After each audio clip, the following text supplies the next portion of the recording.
Welcome back to episode 7 of Slammin Whitetails. The past month or so we haven't been really posting much, and that's just basically because we've been caught up in sports and stuff like that. But we've actually accumulated a lot of content for you guys, so I think we should have a pretty action-packed episode for you guys.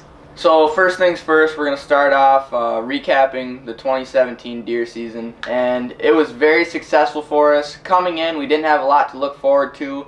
We only had one shooter buck on camera between Tucker and I, and I honestly didn't think that we were going to get much this year, but we started up the new channel around mid-September, and that just made us drive more to get some more content out there and work as hard as we can to try to get a buck down on film. And a lot of you guys saw my hunt, which was great.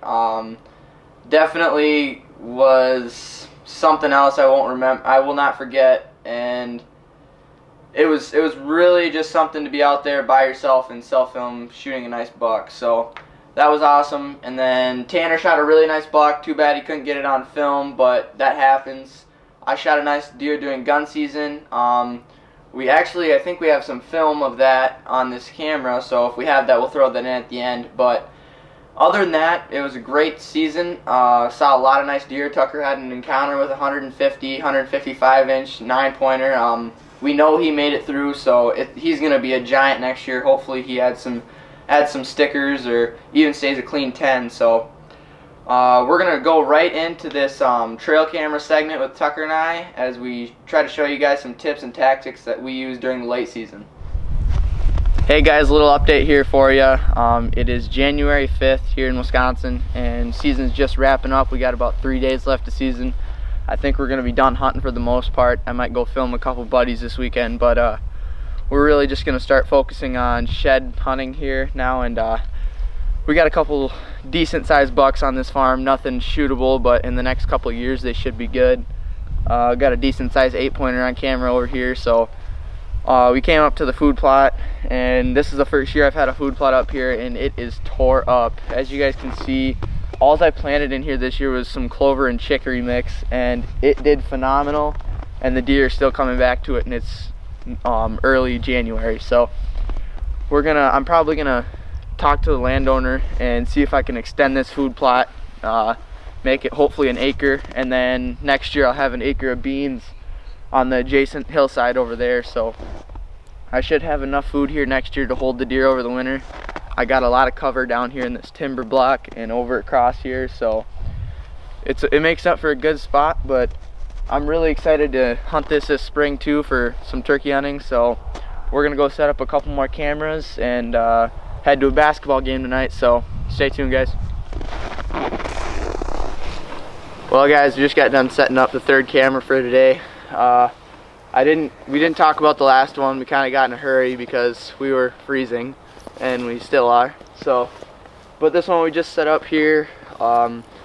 We've noticed a lot of deer like to run this hillside right here, and we came up here and there are a ton of tracks. So we noticed they've been digging up in this cornfield quite a bit, and we put a camera about 200 yards away over top of the hill, and that spot's notorious. I got a bunch of big bucks on camera there last summer, and we noticed there's a bunch of tracks back there too. So that's our third and final setup for today. Tomorrow morning we're probably going to go set up a couple at Tucker's house and maybe do some yote hunting. Other than that, stay tuned for more action. Now I can't stress enough to you guys, one of the greatest things you can do during the late season is get your trail cameras on top of some food. We don't have much food in our area, so all I have is probably 1/8 of an acre of clover field, and that's done wonders for me over the season. We saw a ton of deer out of there, and they're still hitting it hard, and it's mid-January, so that's probably the biggest tip I could give you guys, is to get it over some food. Alright, now rewind it back to about 2 weeks ago,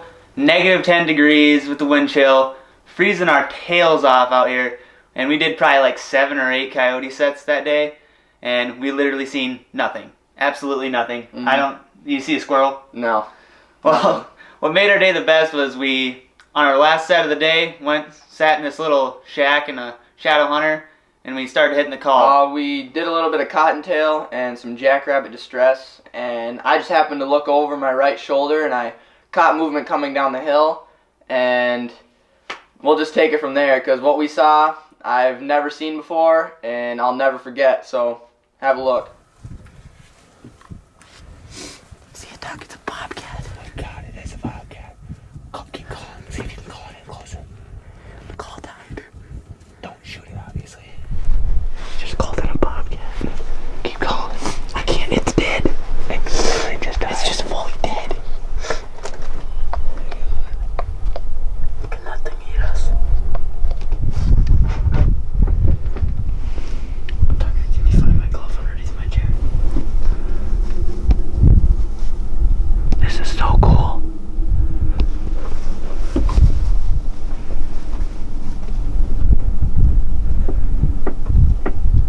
I've never seen one of these.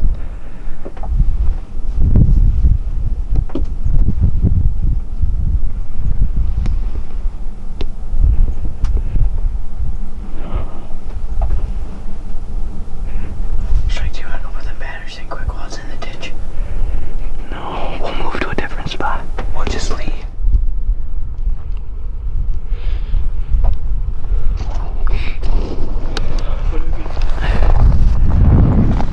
Well, boys, what do you think about that? Well, guys, that's a first for me. I know I've never seen a bobcat around here. We looked over top. I looked over to the west of us, and I thought I saw something coming across the field. And I knew it wasn't moving like a coyote, so I was like thinking to myself, I'm like, what is that? Sure enough, bobcat still standing over there. The call died right when he started coming in. So I don't know, just cool that Whalen thinks he saw another one behind it that's in the fence line, but we still seen one, so we're gonna go drop him off, and then we're gonna go do another set. But it's getting pretty cold out, so stay tuned, guys. Should have more action coming at you next. Well, guys, that was a great encounter. We knew that there was some in the area because of trail camera photos, but I never thought I would see one, especially coyote hunting out of everything. I thought if I would see one, it would be sitting in a stand or something, but to call one in, that's pretty cool. So next we're going to get right into this coyote hunt that we had with Tyler Comprud. We were actually on public land. We were hunting our tails off, as Tucker was saying, freezing cold weather, and it was the first set of the day. Actually, it was about 2 o'clock in the afternoon, and it's too bad that we couldn't get it on film, but it happened so fast. The layout of the land was, there was a crest of a hill, and then there was a big woods to our right and a big woods over the crest of the hill. And we were sitting there for probably 10-15 minutes hitting the cottontail, and we just hit a little change up and went to the pup distress, and not 10 seconds into it, a nice female came running out, and I caught a little bit on the GoPro. I just happened to turn over and click it on, so you can see the shot on the GoPro, and the rest is history, so take a look.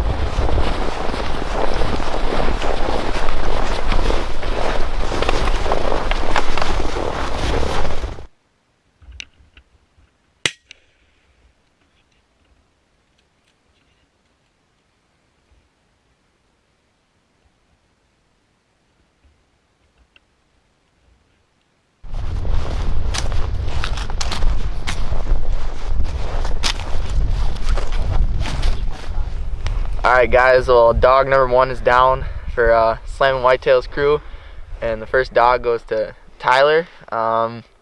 First set of the day, probably going to make a few more. It was about 15 minutes into the set. We just changed up the call to a little pup distress, and he came running in on a dime, and it was probably 150 yard shot, double lunged him, so good start to the year, still a lot of action. We're going to try to get after another one this afternoon. Stay tuned. Well, that was a great hunt by Tyler Comprud. The next couple weeks, the deer are going to be dropping their horns, and I'm sure we're going to be able to get out in the woods and look for some sheds. Oh yeah, it's going to be fun going out there and seeing what bucks are going to be making it through the next year, and what we can kind of keep a history with from now on, so it'll be good. That's going to wrap it up for episode 7 of Slammin Whitetails. Be sure to like and subscribe. Also, a big shout out to ScentLock. Go check them out. Link's going to be in the description below. Stay tuned.